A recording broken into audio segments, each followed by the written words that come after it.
Hello guys, good morning. কেমন আছো তোমরা সবাই? অ্যান্ড আমিও খুব ভালো আছি, আশা করি তোমরাও খুব ভালো আছো।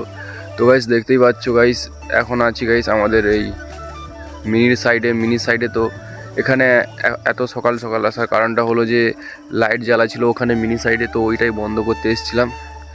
তার উপর গাইস এই জায়গাতে আমার এমনিতেও আসতে খুব ভালো লাগে, খুবই ভালো লাগে। যেটা তার কারণটা হলো যে ওই যে দেখতে পাচ্ছ আমার পেছন সাইডে সবুজ ক্ষেত, আর এই সাইডেও সবুজ ক্ষেত গাইস, এই সাইডেও পুরো সবুজ ক্ষেত, মানে সামনে পিছনে চারিদিকে গাইস সবুজ ক্ষেত, তার উপর ঘন কুয়াশায় ঢাকা, ঠান্ডা ঠান্ডা বাতাস। উফ গাইস, যেন পুরো ব্যাপারটা জমে একদম ক্ষীর গাইস, খুবই দারুণ একটা পরিবেশ। আর তো এই যে গ্রামের যে পরিবেশটা না গাইস, আমার খুবই ভালো লাগে গাইস। শহরে যখন ছিলাম না, তখন সারাদিন রাত ওই গাড়ির চেঁচামেচি, গাড়ির যাওয়া আসার আওয়াজে না গাইস, মানে কি বলবো, না থাকার ইচ্ছা হলেও থাকতে হতো গাইস, একদমই ভালো লাগতো না থাকতে ওখানে।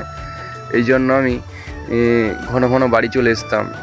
তো এখন আমি বাড়িতে আছি, বাড়ির কাজবাজ করি, বাড়ির সব কিছু দেখাশোনা করি, এর জন্য বাড়িতে আছি। তো গাইস এর জন্য এমনিতেও গাইস ছোটোবেলা থেকেই আমি গ্রামের মানুষ হয়েছি গাইস। তো গ্রামের পরিবেশটা গাইস আমার কাছে খুবই দারুণ, ঠিক আছে। তো এই গ্রামের যে ফিলিংসটা যারা একমাত্র গ্রামে থাকে একমাত্র তারাই বুঝতে পারবে।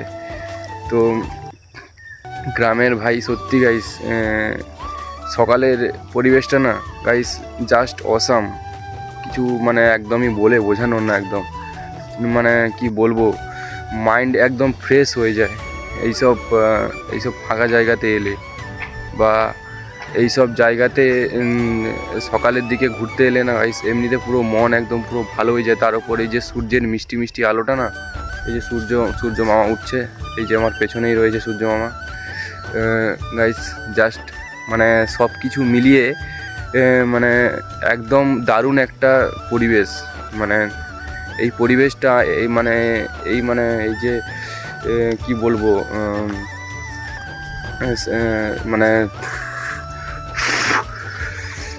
এইসব আজকালকার দূষণের যুগে এইসব পরিবেশে গাইস থাকতে ভাগ্য লাগে গাইস, জাস্ট অসাম একটা পরিবেশ, ঠিক আছে। তো টাটা।